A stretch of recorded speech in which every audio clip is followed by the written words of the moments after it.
Yeah, we'll talk about how to make digital content accessible in 100 years, 200 years. So we'll talk about 500.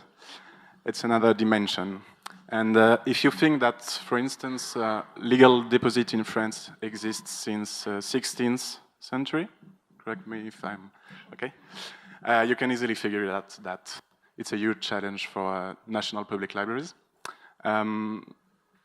Lars, Maureen, and Ariane will discuss, and we be able to compare their expertise and strategy in France, Germany, and in the UK.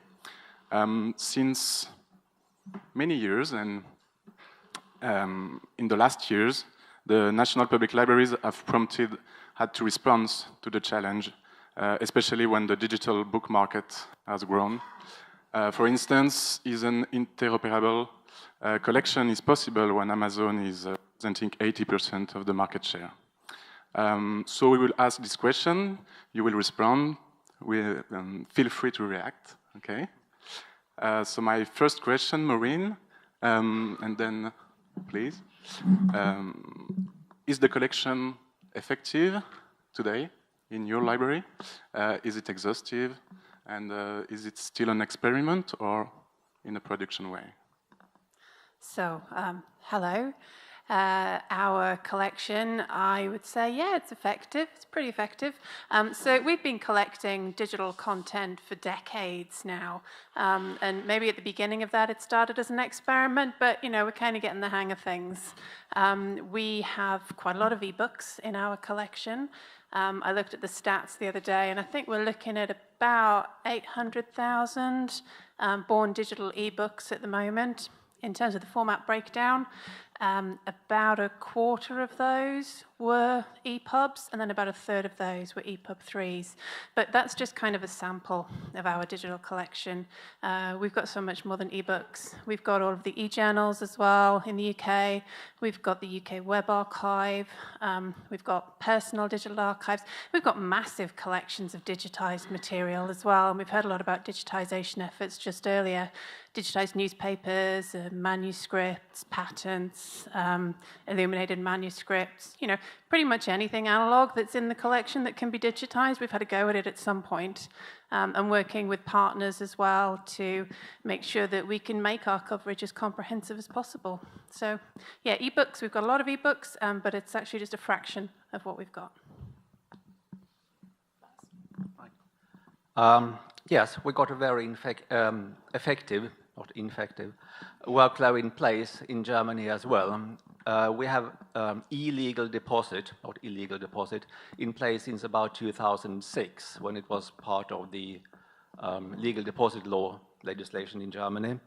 I looked up the figures before coming here. Currently, we have about 850,000 ebooks, and we're about to break the 5 million mark when it comes to electronic documents as a whole, which sounds quite a lot, of course, but it is due to the fact that we have Spring and Nature as part of our legal deposit, and they deliver article-level data to us, so they just keep pushing in the data through the harvesting we put up for them.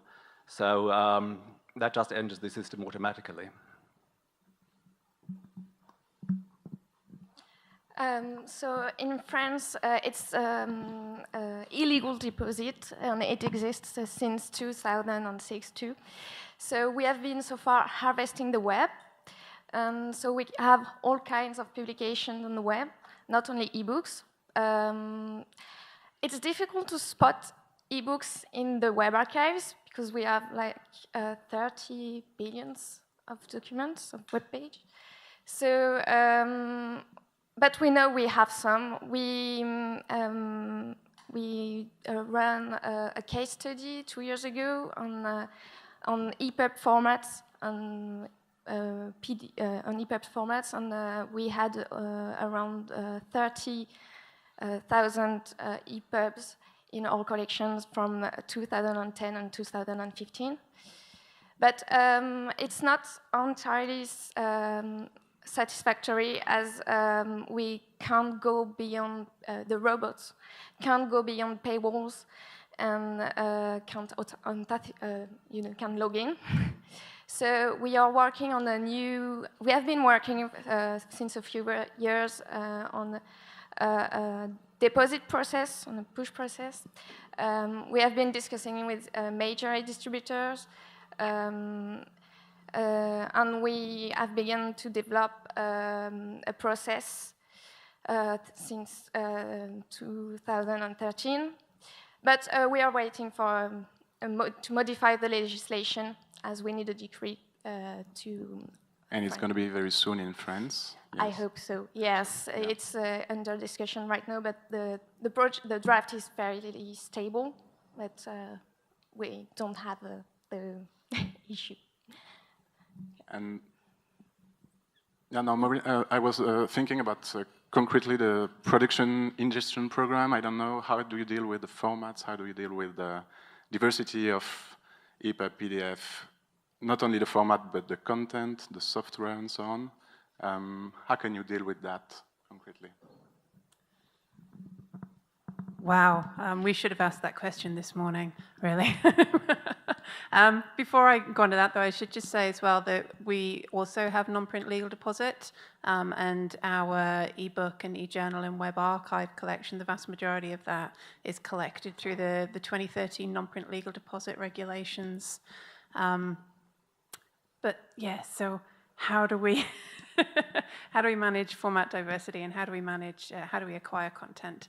Well, we get our content in. I'm going to focus particularly on ebooks at first. So we get our content in through a few different mechanisms.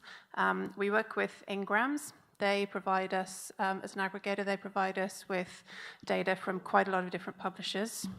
We also have a publisher submission portal where publishers can upload content directly. We've got a few other mechanisms as well. You know, we get some content via FTP. The vast majority of the stuff that comes in terms of ebooks is either PDF or an EPUB. Every now and again, someone sends us a Moby Pocket.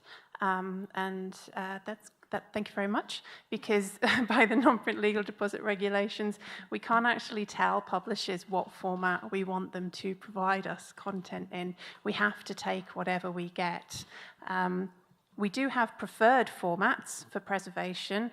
Actually, for fixed layout content, PDF is at the top of our list. These format preferences were documented in about 2013. They are due for a bit of an update, and that's on our list of things to do this year.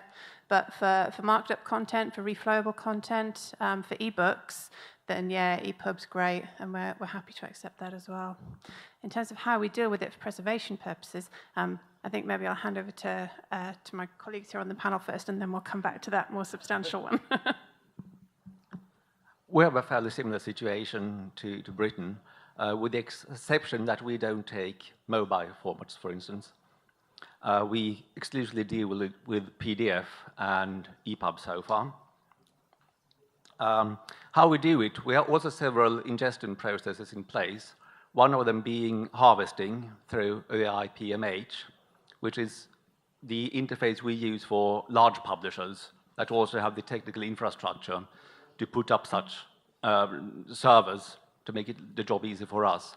When it comes to smaller publishers, we have a very good cooperation with distributors and aggregators like Bookwire, OK, and Digital, which are two main distributors in Germany, where Bookwire collects sort of 800 publishers, and that's what the job of setting up the server for those smaller publishers that don't have the proper resources themselves.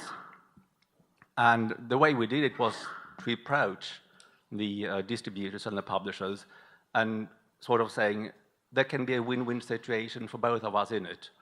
We at the library have less to do, and you as a distributor will have can add this as a service that you have to your publishers, telling them we take all this load off you. If you distribute your books through our channel, you don't have to care with legal deposit yourselves. So we got OAI, PMH in place, and the other main method we have is upload through SFTP, and there is also a web interface, but that is very, very little use. I think it's about 1% or to get annually, is uploaded manually through a web interface. And the core one is OIPMH, used by Springer, for instance, and the rest is SFTP upload. In the legislation that is being prepared, we asked for only EPUBs on PDF. In fact, not in that way. We asked for open format and no digital right management, as it prevents, it's an obstacle for preservation and for access. So yes, and so far we have been testing a workflow where, because we asked for metadata, and when e-distributors or editors push a flow with files and metadata in Onyx standards, and yes, we have been testing it, and it works, basically. And do you produce your own metadata? I mean, when it comes from distributor on a large publisher, I can figure that you have some value and material, but sometimes it can be quite difficult to index. To the discoverability of this material is important. So do you produce your own metadata and add it to the content or to the catalog? Okay, I'll keep it. Yes, we add some metadata, yes, for description purpose for the catalog. It's mainly indexations, because there are often publishers give keywords, but it's not exactly what the keywords we are using in the bibliography. It's not bibliography. It's not, yes, library language. So we also add links to authority names, and yes, that's main on few other things, depending on the shape of the metadata that we got first. Yeah, similar. I mean, we're dealing with content being acquired from so many different sources and so many different publishers that there is a bit of variety in what we actually acquire. And it requires a little bit of manual intervention sometimes. So we have staff, certain content streams are a little bit more predictable than others. Obviously, if we're working with aggregators, then we expect, and we see quite a bit more uniformity. But if it's the longer tail of publishers, and if it's less frequent, that kind of thing, then we do expect to have to go in there and have to add some metadata or ourselves. And we have the staff and we have the systems that will allow us to do that. We've been working on something called a document harvester recently as well, which will allow us to retrieve ebooks which have been picked up as part of the UK Web Archive crawling. So our curators can go in, and if they know the location of the stuff that they want to pull out of there, then they can use this interface and they can manually add metadata to that at that point as well. We rely almost entirely on metadata we get from the publishers or the distributors. When we add a new publisher or distributor to the system, there is first a trial period when we start harvesting the data, and it's very much manual quality control. But first we have machines in place to look for obvious syntax errors and all that kind of stuff, but also a lot of manual quality control to see where do we need to tweak the system, and a lot of communication between the ingest team and the data provider to get all the bits and pieces in place. But after that, we sort of never touch the data that comes in for electronic publications. But what we do instead, and mind you, I should say that we got some publishers to supply Mark 21 natively, which we of course love as a library, and almost the rest of the metadata we get is Onyx 2.1. They haven't made the jump to Onyx 3 yet.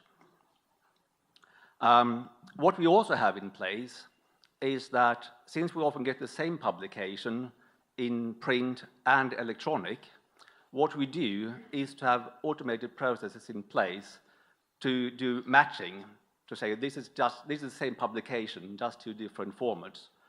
And since we have much more control over the metadata we have for print publications, which is cataloged manually, intellectually, we can start to show data back and forth between those two records in order to get authority control, for instance, for author names, which we don't have on the electronic publications, and also to see are there some subject headings we might be able to copy to the electronic record.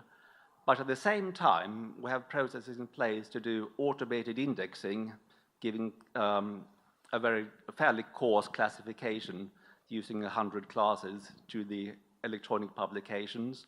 And we also experiment, I should possibly say, with automated subject indexing using subject headings for the electronic publications. So we can use those two formats to do quality control for sort of both processes to see, do the data that we assign intellectually match the one that the electronic processes give us.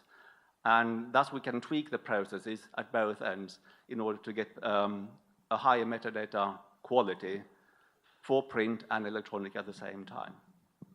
And do you deal with versioning the files? Because as a publisher and distributor, I can see that we replace the files. Yes, we have EPUB 3, EPUB 2, EPUB 3, then for legal reason, for instance, you can change the content and so on. So how it works also with the version after the first file?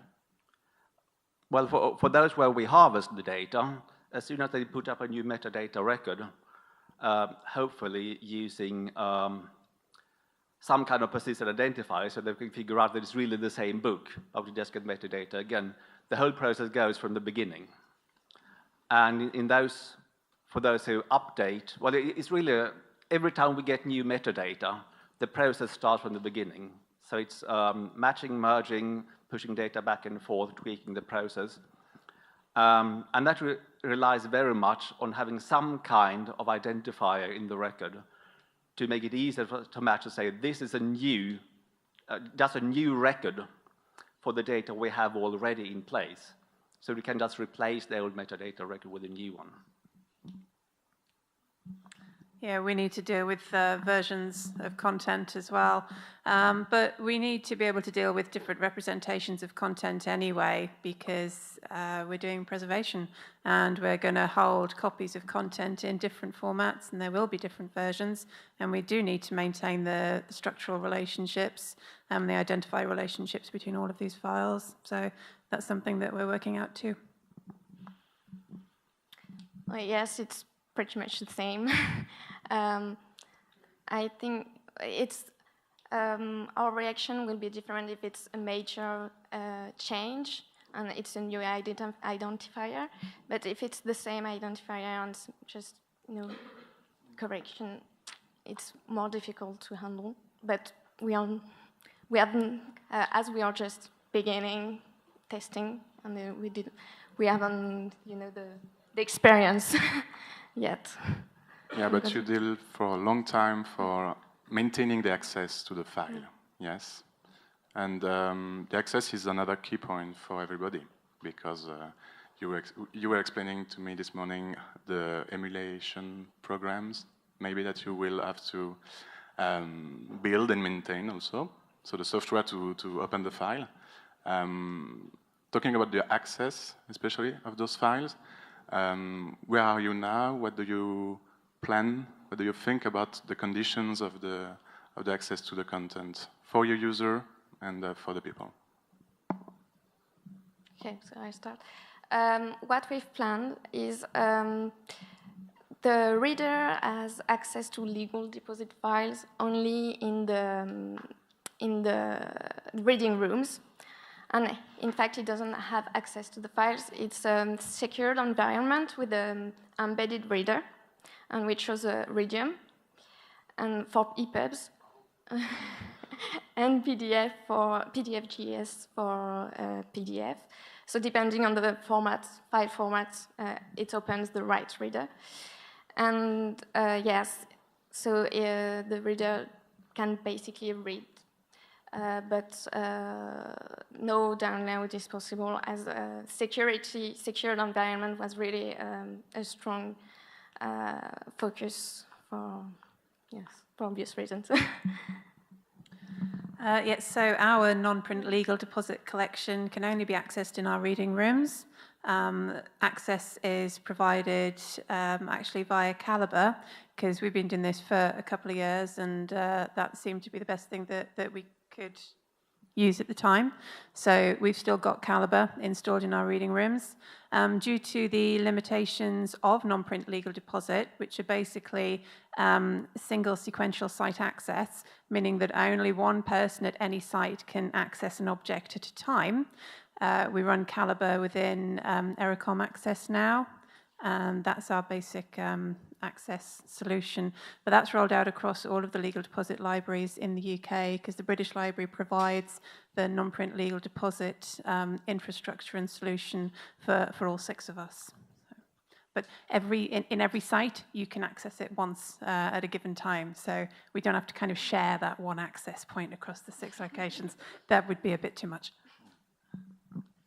Yes, our situation is very similar to the 2 others. So it's accessed only in the reading room, secure environment, no download possibilities. We also use Calibre. We investigated Readium, or my colleagues investigated Readium, and I think the lack of a print feature, where you could say only 20% of the publication could maybe print it at any time, the lack of that feature was one of the arguments against Readium. But might be possibility to get that into Readium too, I don't know.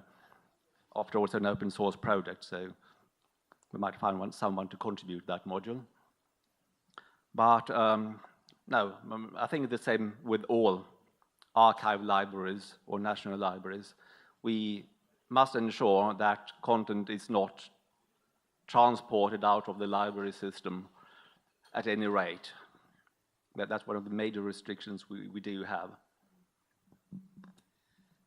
So, yeah, we were quite interested in hearing some of the presentations this afternoon about the desktop Readium client and about how we might be able to print from Readium as well, because printing is also something that we have to be able to provide. It's something that our users want for scholarly works in the reading rooms. You know, they're not necessarily sitting there reading a fiction book. They're consulting scholarly publications, and they want to print stuff out, and they want to be able to use it for research. So we do have to be able to provide printing. But you asked as well about emulation and how we provide longer-term access, and that's a much bigger picture. So I'll kind of take a step back, if I may.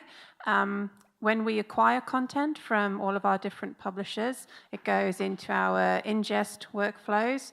We use EPUB check as part of that ingest workflow before we put the content into our long-term digital repository. That's a custom-built solution that we've designed ourselves. We've had it for around about 10 years now. And it's stored at a bitstream level within that repository. So the first level of preservation is really keeping the bits safe. It's looking after the bits. Then we want to be able to provide access, and we do that, we want to be able to provide access today and tomorrow, and we do that using the access solution that I just described. But we also need to be able to provide longer-term access. We need to be able to provide access to our users in 50 years, in 100 years, in 200 years' time. And we need to be able to demonstrate to them and provide them with the assurance that the content that we're giving them is a reliable and an authentic representation of the content that we received 50, 100, 200 years ago. So there will be variation in the formats that we present people to. You know, we're not so naive as to think PDF or EPUB, that'll do it forever. We have to do more work as well. So one of the things that we're looking at in the British Library, given the scale and the diversity of our collection, is actually how we can put together what we call an integrated preservation suite solution. And this combines a comprehensive technical registry or representation information registry if you're an OAS person. maybe not, it's kind of more library thing, but it combines the representation information registry with a fully populated software repository and the ability to generate preservation plans whenever a preservation risk is known to be about to manifest, so that we can put these preservation plans together, we can test different rendering environments, and then we can make those rendering environments available in the reading rooms. And for that purpose, we're really interested in how we might benefit from emulation. Because it's the scale thing and it's the long-term thing that we have to be able to deal with. We know that repeated migrations introduce risk, and the more you migrate content through different versions of a file format or to different file formats altogether, the greater the risk and the more likely you are to see changes to content. It could be something as you know, I say little, but it's not really little to the people who then use this content, as mathematical formula. Suddenly, you know, you move to a new format and everything else looks fine except for the mathematical formula. And then somebody tries to use this for scholarly research. It doesn't work anymore. Over time, these things just become exacerbated, and because our challenge is over time, we want to introduce as little risk as possible to the process. So we've been doing some interesting work with the University of Freiburg, who've been looking at emulation as a service, and we're exploring over the next couple of years how we might start to deploy that within our reading rooms and integrate it with our catalogue so that we can present readers with access to content which would otherwise become obsolete. That's interesting. At our place, we've been more looking at migration as a strategy, knowing of the risks, of course, but also looking at, since we usually, for instance, for PDF documents, we usually try to get at least PDF A 1B, which means that it should be the user-facing side of it should be stable over migrations, because it's virtually the same image thus being transformed to a new format. But I'll take that home and talk to our people who probably know about this, our digital preservation people who probably know much more about this than I do anyway, but to talk about the risks. And I know we're looking at emulation too, particularly for software environments, where it might be important to have the software look exactly the same, or to have the same look and feel even, if you run it in 50, 100, 500 years, whatever. We are planning to combine migration and emulation, depending on the quality of the file. So if it's like PDF-A or something, we are pretty sure it will be stable over time. It's migration strategy, and if there are like scripts or things that which are not so stable, it will probably be an emulation strategy. And there are, after the automatic checks and manual checks, when they are ingested in the digital repository, there are two tracks depending on which strategy we will apply to them. Do you have cooperation program between public national libraries? You mentioned one, but other, I don't know, other groups or ways to exchange on this huge challenge for your organization? Yes, so the digital preservation community is actually a pretty active one internationally.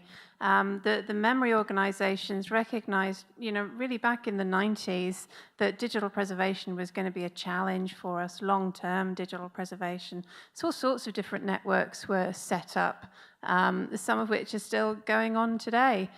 There's obviously the general library organizations that we're part of, that our organizations are part of, and digital preservation will regularly feature in those annual conferences and working groups. But there's also specific digital preservation groups. There's a big international conference called IPRES, which has been going, it's the 15th year this year, I'm on the organising committee, so that's a disclaimer. But it's obviously really good as well. And it's a great conference. It's a fantastic way for people to showcase not just the R&D work that they're doing, because we're always shooting at a moving target in digital preservation, but the operational things that they're doing. And it's not just the technical challenge as well. That's the other thing I have to stress. Digital preservation is much more than a technical challenge. Somebody said, I think it might have been yesterday or this morning, actually, not so much about the technology, more about the governance. Governance, policy, resources, people, skills, training, all of these other things as well that you have to build into your preservation solution. But iPres this year takes place in Boston in September, and we're going to be releasing the program soon. I'm also on the board of the Digital Preservation Coalition. That is an international membership organization that brings together all sorts of different organizations that have an interest in digital preservation, not just the national memory institutions, you know, the smaller archives as well, the private companies, the banking sector. We've got a real range of diverse members now. There's also the Open Preservation Foundation, the OPF, which looks at particularly technical challenges around digital preservation, and there's a few others besides, you know, the Bit Curator Consortium, that kind of thing. There's loads of stuff out there, and we wouldn't be able to do our jobs if we didn't talk to each other, because it's just too big a challenge. Yes, I can also just stress the importance of having dedicated staff, well-trained staff for those kind of issues, be they technicians or librarians or whatever. You need someone who really cares for it and has the right skill set. And also, of course, the international cooperation. And I'm very happy you mentioned it. It's not a technical issue. I would say 80% of the problems we have are organizational. It's about having the right workflows in place to look at it from the right angle, and so on and so forth. So, yes, cooperation also with non-library institutions, very important. Internet Archive being one of them, for instance, for web preservation. And just keep on working, because, as you said, it's a moving target. And we have the feeling that we're behind at all times, but I don't think we're as behind as we usually think we are. Yes, we have also a team dedicated to preservation. But really, it's something that implies so many people from the beginning to from the entry to the access in the reading room, and even if we have some really trained and skilled people in the preservation, it's not only them that are working on the digital books, so on ebooks. So we also train every body working on, for example, catalogers that until now were working only on printed books. Yes, and for people in the reading room giving advice on, for readers. Yeah, just to add to that, I mean, it's the same for all of us. We were talking over lunch and the break this morning about how we've all been going out and talking to other teams within our respective organisations before we came along to this, because actually we are not the only people in our organisations who do digital preservation. There's no way that we could do it on our own. It's a massive challenge.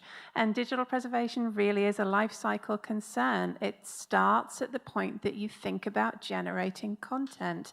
That's the point at which really we want people to start thinking about preservation and embedding good creation practices, sustainable creation practices, so that they produce robust digital objects and that they minimize the risks that are then, you know, possibly going to start to transpire from that point onwards. We have so many different people at the library, at all of our institutions, that touch digital content, if you like, during the life cycle. We might, you know, we all have different teams, you know, working on things like metadata, or working on processing of certain types of content, or providing access or maintaining our technical infrastructures. that, yeah, going out there and talking to our colleagues about digital preservation is a really big part of our job, and defining our policy and our requirements and our standards so that they can be implemented consistently across the life cycle in the organization to try and make what we do as cost efficient as it can be. And just to conclude about some practical advice, maybe. If I'm a publisher now, I understand that we won't give you Mobi file, for instance, but do you have any other practical advice to give to this assembly? That's a huge question. Perhaps the most important one, keep to the standards as they are, and don't optimize your content for a certain platform or a certain ecosystem. We have had cases where we had content that, well, it sort of worked because it came from a certain platform, but we couldn't access all of the features in the file because it was so geared to certain kinds of readers or certain kinds of other ecosystems. And if this goes on and proliferates and we see what will happen in 500 years, you could either believe that A, the engineers will have solved all these kinds of problems in 500 years, no problem, we just go ahead, or the problem will have proliferated that much that the content is more or less corrupted, and we can only access about 50% of it, and that would really be a shame. So keep together, develop the standards, and adhere to them, I would say is the most important. Because as one colleague of mine said when I asked her, she said that, well, the e-readers, that is the hardware we have today, and the human readers, they can be fairly forgiving today. The digital preservation isn't, because that really has to conserve the content as it is. And that's a tough challenge in order to have it accessible in 500 years. Yeah, same, really. There's lots of information out there online about thinking about digital preservation early in the life cycle, and it'll mention all of these things, you know, open standards, describing your content, describing the dependencies associated with your content and minimizing those dependencies if you don't have control over them. But really, you know, but for me, the big thing is creating robust content to start with. I mean, I've seen examples of EPUB files, for example, that are perfectly valid, but they still don't render very well when you try and access them. And that's down to how they've been created. So thinking about sustainability and preservation from the outset.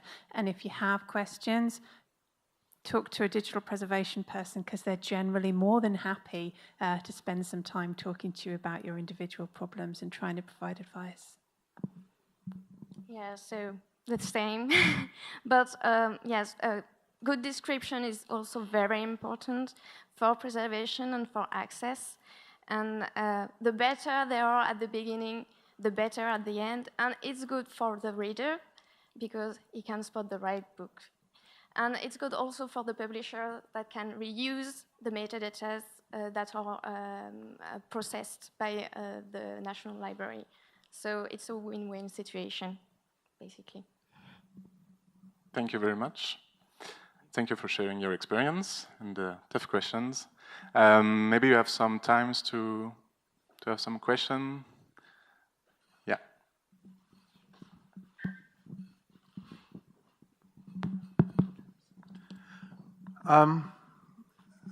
As you may have heard this morning, we are working on possibly new formats, evolving EPUB, etc.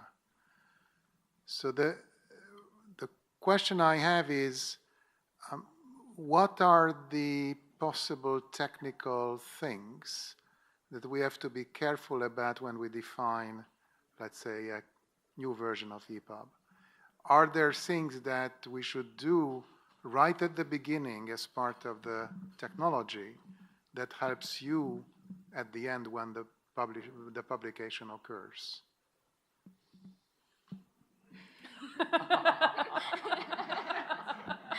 You're more fluent than me. Oh, thank you.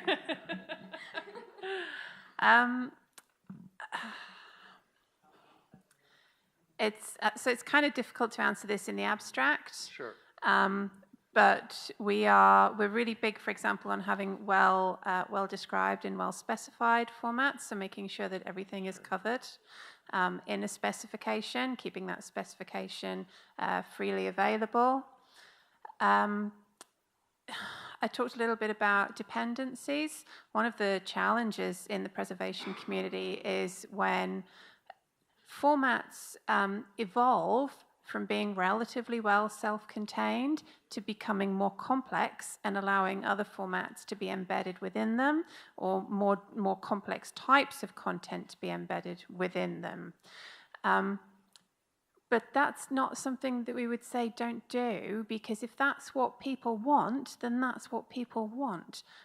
What we need to do is find a solution to addressing that so that it causes us the least preservation challenges and risks as we can, as we can end up with. We've had a little bit of input from the British Library on guidelines for developing EPUBs that I think have been put together recently. Just having us as part of the conversation when you're putting new formats together is probably the most useful thing that you can do. Yeah, well, if I may, so we have at W3C a mechanism for every recommendation that we publish, every standard that we publish, that the specification itself is reviewed for accessibility problems, possible accessibility problems, for security and privacy problems, internationalization problems. So we have this kind of, what we call horizontal reviews. We don't have anything set up for long-term preservation issues. That actually goes beyond the EPUB-related work, and it's for in general, web standards in general. To be a bit blunt, as long as the archival institutions are not around the table, it will not happen. So there is a two-way things there. But I think it would be very useful on long term where if something like that began to happen, because we don't know. I am just a poor techie. I don't know these things. So we need this kind of feedback, not when things are already done, but way before.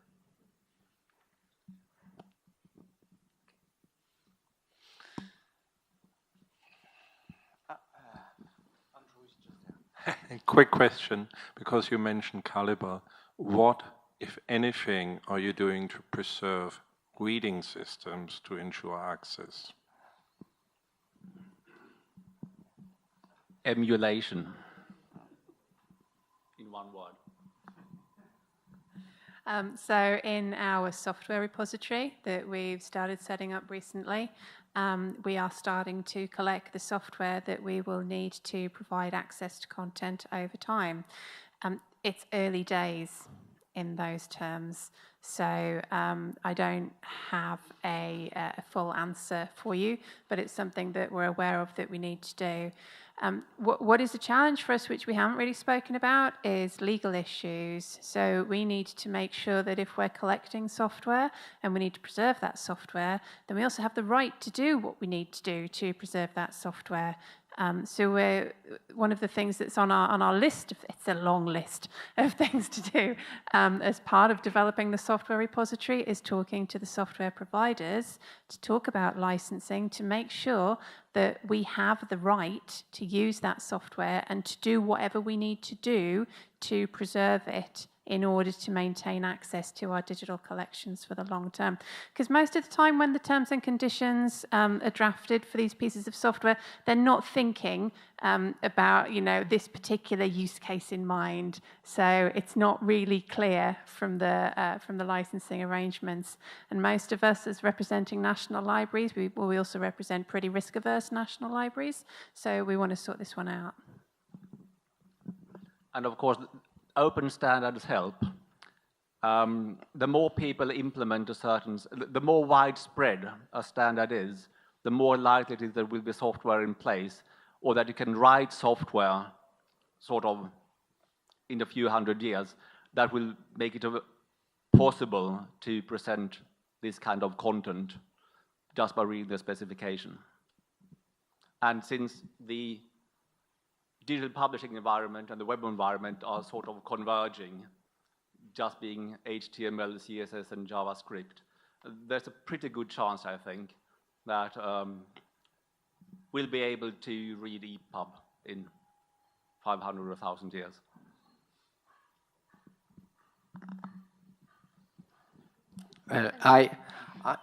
I'm a librarian myself. I manage the ebook lending platform for all of Quebec Public Library, so I'm not on the National Library side, but more on the diffusion and public library. We have a growing question, which is what do we do about the self-published content, which is growing each year?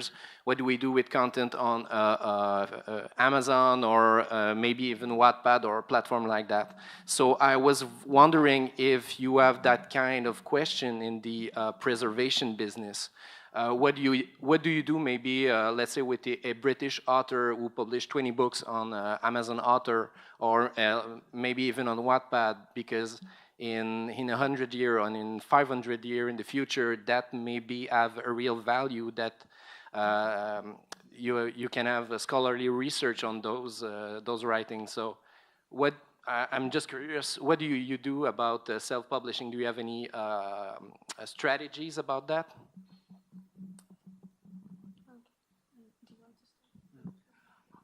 I don't know if we have a strategy, but we do collect books on demand.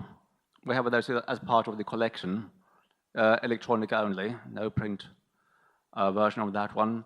I can't tell you exactly through which platform they enter the system, but there must be some distributor in place who either distributor in place who uploads the data or the author does it himself.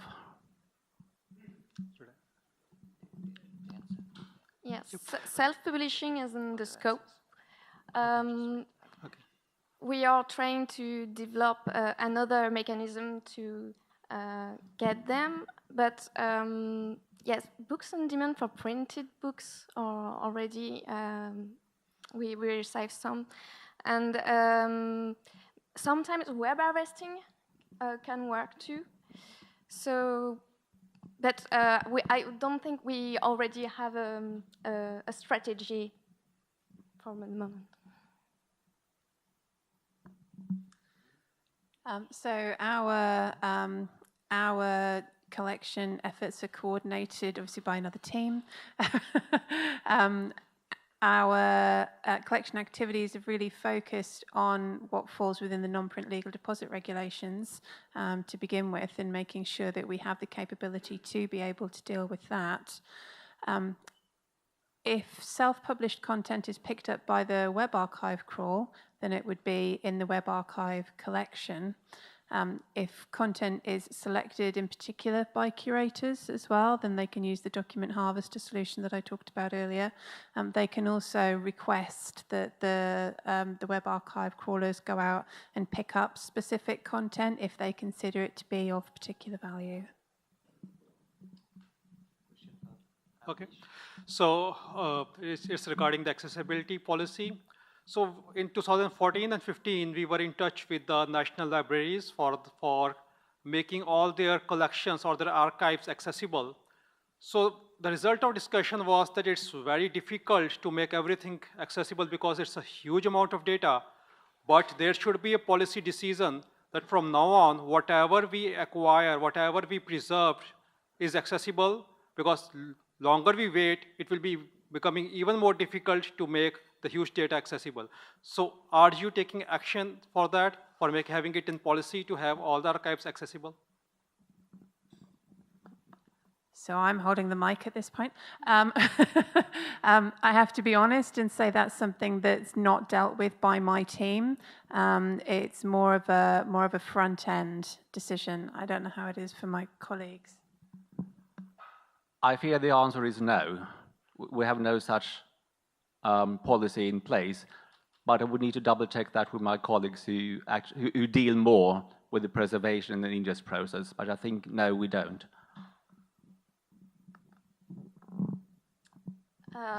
Specifically for web archives, I don't think we have, but yes, Okay. that's a question to ask. So it's an important link, I think, which should be advocated, because if you start late, then data will be so huge, it will be missed out for accessible conversions. So better earlier you start, better it will be. Another question?